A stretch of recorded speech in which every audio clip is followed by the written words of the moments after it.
नमस्कार दोस्तों, मैं अवधेश उपाध्याय आप सभी का अपने YouTube चैनल प्रयास विद अवधेश में स्वागत करता हूं। और आज हमारा टॉपिक है भारत के केंद्र शासित प्रदेश। केंद्र शासित प्रदेश के निर्माण की प्रक्रिया वर्तमान की नहीं है। केंद्र शासित निर्माण की जो प्रक्रिया थी वो 1 नवंबर 1956 को उस समय प्रारंभ हुई जब फजल अली आयोग ने अपनी रिपोर्ट के आधार पर भारत में 14 राज्य और 6 केंद्र शासित प्रदेशों के गठन की बात कही थी। तो देखते हैं, देखिएगा, भारत में केंद्र शासित प्रदेश जो हैं, केंद्र शासित प्रदेश, भारत में जो केंद्र शासित प्रदेश हैं वर्तमान में कितने हैं? वर्तमान में 8 हैं। और राज्य कितने हैं? राज्य भाई कितने हैं? तो वर्तमान में राज्य कितने हैं? 28। जो 8 केंद्र शासित प्रदेश हैं ये इस तरह से 8 नहीं थे, कभी ये 6 से 7 हुए, तो कभी 8 हुए, कभी 9 हुए और पुनः फिर से एक बार 8 हो गए। तो ये कैसे हुए इनको देखते हैं, समझते हैं इनके इतिहास क्या है। तो देखेंगे हुआ क्या था। आप सभी लोग जानते हो कि 15 अगस्त 1947 को भारत क्या हो गया था? स्वतंत्र हो गया था। क्या हो गया था? स्वतंत्र। 15 अगस्त 1947 को हमारा देश स्वतंत्र हो गया, आज़ाद हो गया। और आज़ाद होने के बाद हमारे देश ने अपना खुद का संविधान बनाया। हमारे देश के लोगों ने, जिसे संविधान सभा के सहयोग से या संविधान सभा के द्वारा भारत का संविधान बना। और भारत का संविधान बनकर तैयार कब हो गया? 26 नवंबर 1949 को। हमारे देश का संविधान बनकर तैयार कब हो गया? 26 नवंबर 1949 को। इसके बाद क्या हुआ भाई? संविधान बनने के बाद ये लागू कब हुआ? तो लागू ये हुआ 26 जनवरी 1950 को। कब लागू हुआ भारत का संविधान? 26 जनवरी 1950 को। अब भाई देश में संविधान बनकर लागू हो गया, देश का शासन और प्रशासन संविधान के अनुसार चलने लगा। लेकिन समस्या एक बनी हुई थी कि भारत में राज्यों का गठन कैसे किया जाए, भाषा के आधार पर किया जाए कि प्रशासनिक संरचना के आधार पर किया जाए। इसीलिए केंद्र सरकार ने 3 समितियां बनाई थीं भारत में राज्यों के गठन के लिए। और तीनों समितियों के नाम हैं, सबसे पहली समिति है एस.के. धर समिति, फिर दूसरी है जे.वी.पी. समिति और तीसरी है फजल अली समिति। ये 3 समिति बनाई थी भारत सरकार ने भारत में राज्यों के गठन को जांचने के लिए कि आखिर भारत में राज्य कैसे बनाना चाहिए। देखेंगे, फजल अली समिति पहली भारत की ऐसी समिति थी जो केंद्र सरकार द्वारा बनाई गई थी, जिसने सबसे पहले धर्म के आधार पर राज्यों के गठन की मांग को स्वीकार किया था। किंतु इसने साफ मना किया कि एक राज्य एक भाषा को आधार नहीं बनाना है। हमें एक राज्य में अधिकतर जो लोग होंगे वो एक भाषा के हो सकते हैं, किंतु पूरे के पूरे लोग एक ही भाषा के नहीं होंगे। इसी समिति के आधार पर, किस समिति के आधार? 14 राज्य। देखिए, इसी समिति के आधार पर भारत में 14 राज्य और 6 केंद्र शासित प्रदेश गठित किए गए। और ये गठन करने की तारीख थी 1 नवंबर 1956। ठीक है, तारीख क्या थी? 1 नवंबर 1956। किस समिति के आधार पर? यह परीक्षा में पूछा जाता है, याद रखिएगा। फजल अली समिति के आधार पर भारत में 14 राज्य और 6 केंद्र शासित प्रदेश बनाए गए थे। ठीक है, अब हम देखते हैं कि वर्तमान में भारत में कितने केंद्र शासित प्रदेश हैं और वर्तमान में भारत में कितने राज्य हैं। देखेंगे, वर्तमान में भारत में 8 केंद्र शासित प्रदेश हैं। कितने केंद्र शासित प्रदेश हैं? 8। ठीक है, देखिए 8 कौन कौन से हैं तो ध्यान से देखेंगे सभी लोग। पहला है, ये वाला भाग है लद्दाख का, ये वाला भाग है जम्मू एंड कश्मीर का, ये वाला भाग, ये दोनों मिलाकर एक कर दिए गए हैं, इसको कहा जाता है दमन और दीप, दादरा और नगर हवेली। दमन व दीप एवं दादरा व नगर हवेली। अभी हम बताएंगे कि कब इनको एक कर दिया गया। तो देखिए, एक केंद्र शासित प्रदेश कौन है? लद्दाख। एक केंद्र शासित प्रदेश कौन है? जम्मू एंड कश्मीर। एक केंद्र शासित प्रदेश कौन है? दमन व दीप एवं दादरा व नगर हवेली। फिर देखेंगे एक केंद्र शासित प्रदेश भारत का ये वाला भाग चंडीगढ़ है। कौन सा है? चंडीगढ़। और ये वाला भाग जो भारत का है ये केंद्र शासित प्रदेश है और भारत की राष्ट्रीय राजधानी भी है, जिसे क्या कहते हैं? दिल्ली कहते हैं। फिर देखेंगे एक केंद्र शासित प्रदेश हमारा इन पूर्वी तट और पश्चिमी तट पे है और इस केंद्र शासित प्रदेश का नाम है पुदुचेरी। क्या नाम है? पुदुचेरी। ठीक है, तो एक केंद्र शासित कौन है? पुदुचेरी, जो पूर्वी तट पर भी है और पश्चिमी तट पे है। इस पे भी हम बात करेंगे। फिर देखिए अगला हमारा केंद्र शासित प्रदेश है अंडमान एंड निकोबार। अंडमान एंड निकोबार। फिर देखेंगे अगला केंद्र शासित प्रदेश कौन सा है? लक्षद्वीप। कौन सा है? लक्षद्वीप। तो देखेंगे गिने हम कितने हो गए हमारे केंद्र शासित प्रदेश। तो देखेंगे सबसे पहले ऊपर 1 लद्दाख, 2 जम्मू कश्मीर, 3 चंडीगढ़, ठीक है, 4 दिल्ली, 5 दमन और दीप दादरा एवं नगर हवेली, 6 पुदुचेरी, 7 अंडमान निकोबार और 8 लक्षद्वीप है। ठीक है, तो भारत के कितने केंद्र शासित प्रदेश हैं वर्तमान में? वर्तमान कहने का मतलब है साल 2021 में, ये एकदम रिसेंट है। तो वर्तमान में भारत के कितने केंद्र शासित प्रदेश हैं? वर्तमान में भारत के 8 केंद्र शासित प्रदेश हैं। चलिए अब सब पर एक एक करके बात कर लेते हैं। सबसे पहले हम बात करते हैं लद्दाख और जम्मू एंड कश्मीर की। देखेंगे लद्दाख और जम्मू एंड कश्मीर पहले केंद्र शासित प्रदेश नहीं थे, पहले एक राज्य थी और उस राज्य का नाम क्या था भाई? उस राज्य का नाम था जम्मू एंड कश्मीर। पहले केंद्र शासित प्रदेश ना होकर एक राज्य थे और उस राज्य का क्या नाम था? जम्मू एंड कश्मीर। हुआ क्या, भारत सरकार ने, केंद्र सरकार ने 5 अगस्त 2019 को, कितने तारीख को? 5 अगस्त 2019 को, याद रखेंगे 5 अगस्त 2019 को, 5 अगस्त 2019 को संसद में एक बिल पास किया। संसद में क्या किया? देखिए 5 अगस्त 2019 को संसद में एक बिल पास किया और बिल पास करने के साथ ही जम्मू एंड कश्मीर जो राज्य था वहाँ से अनुच्छेद या आर्टिकल, कौन सा? अनुच्छेद या आर्टिकल 370 को क्या कर दिया गया? हटा दिया गया। तारीख याद रखिएगा, परीक्षा में आ सकती है कि जम्मू एंड कश्मीर से आर्टिकल 370 किस तारीख को हटाया गया था। तो किस तारीख को हटाया गया था? 5 अगस्त 2019 को। इस चीज़ को अच्छे तरीके से याद रखिएगा। जम्मू एंड कश्मीर से आर्टिकल 370 कितने तारीख को हटाया गया था? 5 अगस्त 2019 को। इसी के बाद क्या हुआ कि 31 अक्टूबर 2019 को भारत सरकार ने जम्मू एंड कश्मीर का 2 भागों में विभाजन कर दिया। कितनी तारीख को? 31 अक्टूबर 2019 को भारत सरकार ने जम्मू एंड कश्मीर का 2 भागों में विभाजन कर दिया। एक भाग कहलाया लद्दाख और दूसरा भाग क्या कहलाया? जम्मू एंड कश्मीर। तो देखिए ध्यान से, जम्मू एंड कश्मीर पहले राज्य था। कब तक राज्य था? कब तक राज्य था? 5 अगस्त 2019 के पहले तक। 5 अगस्त 2019 को आर्टिकल 370 हटाया गया केंद्र सरकार द्वारा। इसके बाद 31 अक्टूबर 2019 को 2 केंद्र शासित प्रदेश बनाए गए। एक का नाम था लद्दाख और दूसरे का नाम था जम्मू एंड कश्मीर। जम्मू एंड कश्मीर की जो राजधानी है, जम्मू एंड कश्मीर की जो राजधानी है वो श्रीनगर है और लद्दाख की राजधानी लेह बनाई गई। याद रखिएगा, जम्मू एंड कश्मीर की राजधानी श्रीनगर और लद्दाख की राजधानी क्या बनाई गई? लेह बनाई गई।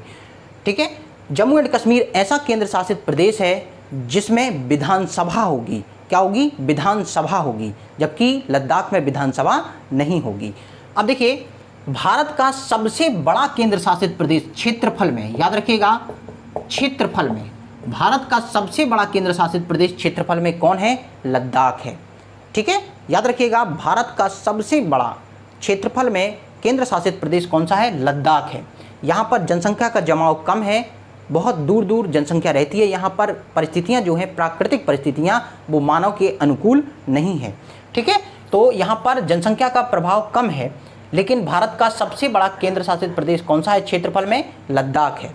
ठीक है, अब भाई भारत का सबसे बड़ा केंद्र शासित प्रदेश आपको पता चल गया, क्षेत्रफल में लद्दाख है। जम्मू एंड कश्मीर में बहुत ज़्यादा जनसंख्या है, लेकिन इसका क्षेत्रफल क्या है? कम है। चलिए आगे बात करते हैं। चंडीगढ़ की। आप जानते हो चंडीगढ़ के बारे में, चंडीगढ़ की राजधानी क्या है केंद्र शासित प्रदेश की? चंडीगढ़ है। और ये 2 राज्यों की राजधानी भी है, एक का नाम है पंजाब और दूसरे का क्या नाम है? हरियाणा। ठीक है, चलिए दूसरा देखते हैं, दिल्ली। हमारा ये चौथा केंद्र शासित प्रदेश है। कौन से नंबर का? चौथा केंद्र शासित प्रदेश है। और साथ ही साथ भारत की राष्ट्रीय राजधानी भी दिल्ली है।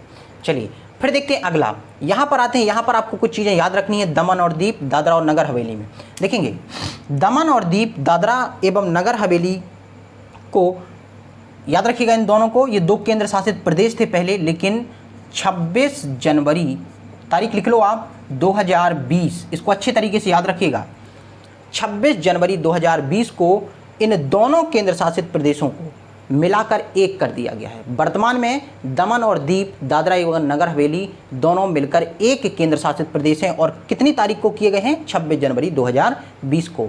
याद रखिएगा। देखिए हमारे देश में और विश्व में पिछले साल से कोरोना महामारी चल रही है, जिस कारण प्रतियोगी परीक्षाओं का आयोजन बहुत कम हो पा रहा है ना। तो ऐसी चीज़ जो पहले हो चुकी हैं 2020 में, अभी 2021 चल रहा है ना, संभव है कि आपका जो भविष्य में पेपर हो उसमें इस तरह के करंट पूछे जाएं। तो आपको 2 चीज़ें याद रखना है। एक जम्मू एंड कश्मीर को लेकर इसमें परिवर्तन हुआ है। 5 अगस्त 2019 को हमने आर्टिकल 370 हटाया, और साथ ही साथ 31 अक्टूबर 2019 को हमने 2 केंद्र शासित प्रदेश जम्मू एंड कश्मीर को बांटकर कर दिए हैं। ठीक है, और इसको भी याद रखना, 26 जनवरी 2020 को दमन और दीप एवं दादरा एवं नगर हवेली को हमने मिलाकर एक केंद्र शासित प्रदेश बना दिया है। चलिए आगे चलते हैं हम लोग। यहाँ पर देखिए आगे चलते हैं, इनकी राजधानी क्या है? तो इसकी राजधानी है दमन। याद रखिएगा, इसकी राजधानी क्या है? दमन। ठीक है, फिर अगला केंद्र शासित प्रदेश देखते हैं। तो अगला केंद्र शासित प्रदेश है हमारा पुदुचेरी। क्या है? पुदुचेरी। याद रखिएगा, पुदुचेरी भारत का एकमात्र ऐसा केंद्र शासित प्रदेश है जिसके क्षेत्रफल का विस्तार भारत के 2 अलग अलग क्षेत्रों में पाया जाता है। याद रखिएगा, पुदुचेरी भारत का एकमात्र ऐसा केंद्र शासित प्रदेश है जिसके क्षेत्रफल का विस्तार भारत के 2 अलग अलग क्षेत्रों में पाया जाता है। देखिए कैसे, पुदुचेरी के कुल 4 जिले हैं। कितने जिले हैं? 4 जिले। और इसका 3 जिले पूर्वी तट पर है। देखो यहाँ पर 3 जिले पूर्वी तट पर है और 1 जिला है पश्चिमी तट पर। ये भारत का पूर्वी तट और ये भारत का पश्चिमी तट। देखेंगे पुदुचेरी का एक जिला जिसका नाम क्या है? यमन। यमन आंध्र प्रदेश में है। कहाँ है? आंध्र प्रदेश में। लिख लो, कॉपी में लिखते रहो, है ना। पुदुचेरी का एक जिला यमन आंध्र प्रदेश में है। फिर अगला जिला देखिए, खुद पांडिचेरी के नाम से। किस नाम से? पांडिचेरी के नाम से। ये तमिलनाडु में है। कहाँ है? तमिलनाडु में है। फिर देखिए इसी का अगला जिला जिसका नाम है कराईकल। याद रखिएगा, कराईकल। क्या नाम है? कराईकल। देखेंगे एक है यमन या यनम, यनम भी कहते हैं। ठीक है, अगला है कराईकल, पांडिचेरी, पांडिचेरी। और अगला कौन सा है? कराईकल, कराईकल। ठीक है, तो देखिए यमन या यनम आंध्र प्रदेश में, पांडिचेरी और कराईकल कहाँ पर है? तमिलनाडु में है। फिर देखिए चौथा जिला इस केंद्र शासित प्रदेश का नाम है माहे। क्या नाम है इसका? माहे। याद रखिएगा, माहे। ये केरल में है। किस राज्य में है? केरल में। तो भाई देखिए इसको अच्छे तरीके से याद रखना। पूछा जा सकता है कि पांडिचेरी का निम्नलिखित में से कौन सा जिला केरल राज्य में पाया जाता है? तो कौन सा जिला केरल राज्य में पाया जाता है? माहे जिला केरल राज्य में पाया जाता है। तो इस केंद्र शासित प्रदेश के 4 जिले हैं और 4 जिले भारत के 2 भिन्न भिन्न क्षेत्रों में पाए जाते हैं। एक कुछ पूर्वी तट पर और कुछ पश्चिमी तट पर। ठीक है, अब देखते हैं भाई पांडिचेरी की राजधानी क्या है? पुदुचेरी की राजधानी क्या है? पांडिचेरी। अब देखते हैं पहुंचते हैं कहां पर? अगले केंद्र शासित प्रदेश जिसका नाम है अंडमान एंड निकोबार। देखेंगे अंडमान एंड निकोबार भारत के किस क्षेत्र में है? पूर्वी क्षेत्र में। याद रखिएगा, ये परीक्षा में आया है। भारत का अंडमान एंड निकोबार केंद्र शासित प्रदेश भारत की किस दिशा में पड़ता है? तो किस दिशा में पड़ता है? पूर्वी दिशा में। अब ये कहाँ पर है? तो ये बंगाल की खाड़ी में है। कहाँ पर है? बंगाल की खाड़ी। खाड़ी क्या होती है? ऐसा भूखंड जो 3 तरफ से स्थलखंड से घिरा हो और एक तरफ से जल राशि से जुड़ा हो, उसे खाड़ी कहा जाता है। याद रखिएगा, 3 तरफ से स्थलखंड और एक तरफ से जलखंड से जुड़ा हो, उसे क्या कहा जाता है? खाड़ी। और यहाँ पर कौन सी खाड़ी है? बंगाल की खाड़ी। और बंगाल की खाड़ी में कौन सा केंद्र शासित प्रदेश है? अंडमान एंड निकोबार। कौन सा है? अंडमान एंड निकोबार। इसकी राजधानी क्या है भाई? तो इसकी राजधानी है पोर्ट ब्लेयर। क्या राजधानी इसकी? Port Blair. ठीक है। अब देखिए अंतिम हमारा केंद्र शासित प्रदेश है कौन सा? लक्षद्वीप। कौन सा है? लक्षद्वीप। ये भारत की किस दिशा में भाई? तो ये भारत की पश्चिमी दिशा में है। किस दिशा में? पश्चिमी दिशा में। अब परीक्षा में पूछ सकता है कहाँ पर है? तो कहाँ पर है? अरब सागर में है। याद रखिएगा लक्षद्वीप कहाँ पर है? अरब सागर में है। और किस दिशा में है? तो भारत के पश्चिमी दिशा में। लक्षद्वीप की राजधानी जो है वो है कावारत्ती। क्या है? कावारत्ती। याद रखिएगा कावारत्ती। अब कुछ महत्वपूर्ण फैक्ट जान लेते हैं इससे संबंधित। क्या है फैक्ट? देखेंगे भारत का, आपने जाना भारत का सबसे बड़ा केंद्र शासित प्रदेश कौन सा है? लद्दाख। ठीक है। भारत का सबसे बड़ा केंद्र शासित प्रदेश किस में? जन क्षेत्रफल में, लद्दाख। भारत का सबसे छोटा केंद्र शासित प्रदेश कौन सा है? लक्षद्वीप। याद रखिएगा ये बहुत बार परीक्षा में आते हैं और बहुत ज़्यादा पूछे जाते हैं। ठीक है। तो भारत का क्षेत्रफल में सबसे बड़ा कौन? लद्दाख। भारत का क्षेत्रफल में सबसे छोटा कौन? लक्षद्वीप। ठीक है। भारत का जनसंख्या में सबसे बड़ा केंद्र शासित प्रदेश कौन? तो याद रखिएगा जनसंख्या में सबसे बड़ा केंद्र शासित प्रदेश कौन है? कौन है? दिल्ली। याद रखिएगा जनसंख्या में सबसे बड़ा केंद्र शासित प्रदेश कौन है? दिल्ली। ठीक है। जनसंख्या में सबसे छोटा केंद्र शासित प्रदेश कौन है? तो भाई लक्षद्वीप है। कौन है? लक्षद्वीप। लक्षद्वीप का क्षेत्रफल 32 वर्ग किलोमीटर है, लगभग 32 वर्ग किलोमीटर है। और लगभग यहाँ पर 64,000 कुछ जनसंख्या निवास करती है। याद रखिएगा 32 वर्ग किलोमीटर है और लगभग 64,000 के आसपास जनसंख्या निवास करती है। ठीक है। तो आप क्या समझे? भारत का सबसे बड़ा केंद्र शासित प्रदेश कौन सा? लद्दाख क्षेत्रफल में। और भारत का सबसे बड़ा केंद्र शासित प्रदेश जनसंख्या में कौन? दिल्ली। भारत का सबसे छोटा केंद्र शासित प्रदेश क्षेत्रफल में लक्षद्वीप। और सबसे छोटा केंद्र शासित प्रदेश जनसंख्या में कौन? लक्षद्वीप है। ठीक है। एक चीज़ और याद रखिएगा, अगर इन केंद्र शासित प्रदेशों से लेकर आए तो भाई ये समुद्र में है दोनों, ये भी समुद्र में है, ये भी समुद्र में, भारत का ही भाग है। किसका भाग है? भारत का भाग है। तो भाई अंडमान निकोबार जलमग्न पर्वतों का उदाहरण है। याद रखिएगा जलमग्न। जलमग्न क्या होता है? पहले के समय में जब भारत का निर्माण हो रहा था, जब हिंद प्लेट एशियाई प्लेट यूरेशियाई प्लेट के नीचे क्षेपित हो रही थी, तैथिस महासागर में अवसाद इकट्ठे कर रही थी, तब क्या था? भारत में एक पर्वत का निर्माण हो रहा था और इस पर्वत का नाम क्या है? हिमालय। क्या नाम है? हिमालय। हिमालय का विस्तार भारत के इन क्षेत्रों में तो है ही है ऐसे, साथ ही साथ हिमालय का विस्तार भारत के इन क्षेत्रों में भी है। और यहाँ पर एक देश है, राष्ट्र है, इसका नाम है म्यांमार, यहाँ भी है। और यहाँ पर इसका विस्तार एक पर्वत के नाम से है और उस पर्वत का नाम है अराकान योमा पर्वत। कौन सा पर्वत है? देखो यहाँ पर लिखे दे रहा हूँ, वहाँ पर म्यांमार में अराकान योमा पर्वत। याद रखिएगा म्यांमार में हिमालय का ही विस्तार माना जाता है। कौन सा पर्वत? Arakan Yoma.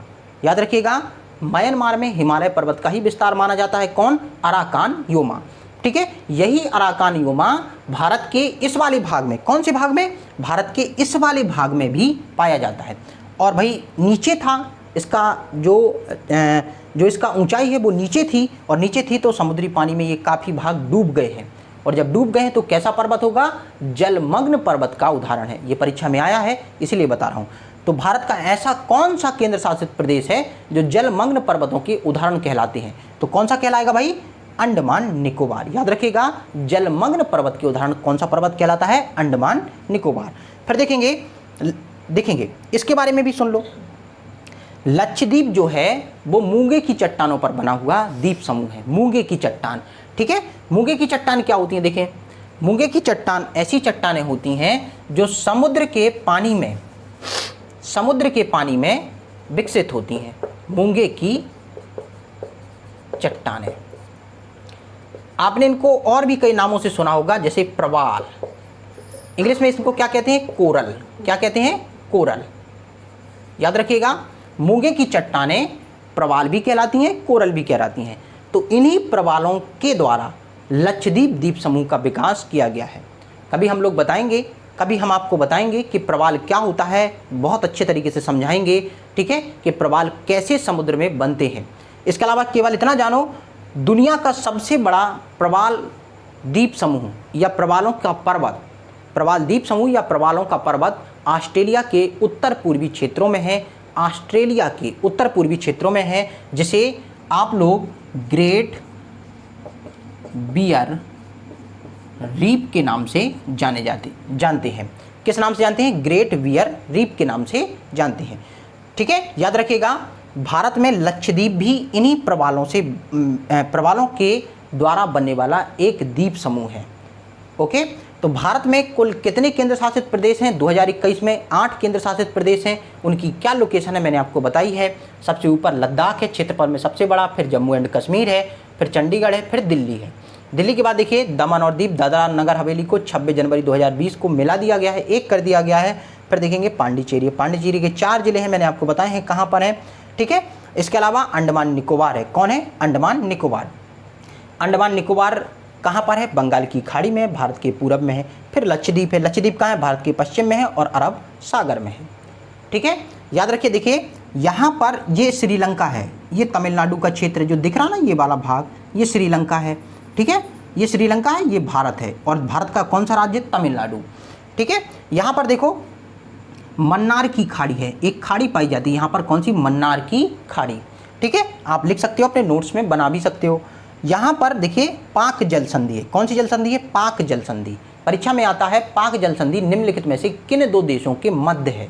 तो पाक जल संधि किन 2 देशों के मध्य है? भारत और श्रीलंका के बीच। ज़्यादातर बच्चों को लगने लगता है कि पाक जल संधि है तो भारत और पाकिस्तान के बीच होगी। नहीं, याद रखना, भारत और श्रीलंका के बीच कौन सी जल संधि है? पाक जल संधि। जल संधि क्या होता है? जल संधि का मतलब होता है जो 2 जल राशियों को जोड़ना और 2 स्थलखंडों को अलग करने वाला भाग जल संधि कहलाता है।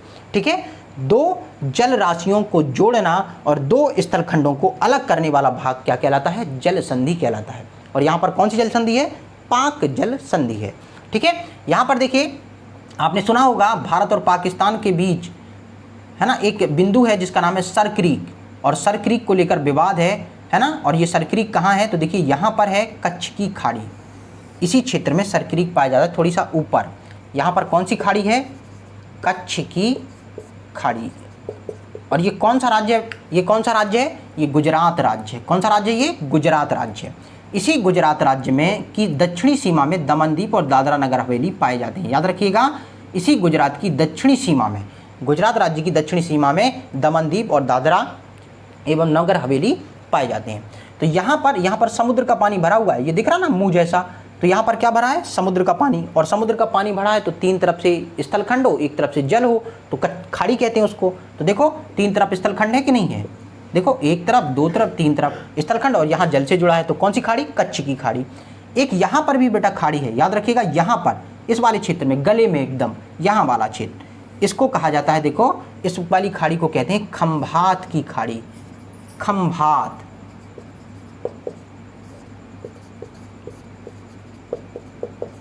कौन सी खाड़ी? खंभात की खाड़ी। ठीक है, चलिए बहुत कुछ आप जान गए भारत के बारे में। यहाँ पर कच्छ की खाड़ी गुजरात में ही, खंभात की खाड़ी भी कहाँ? गुजरात में ही। नर्मदा नदी यहीं जल गिराती हैं।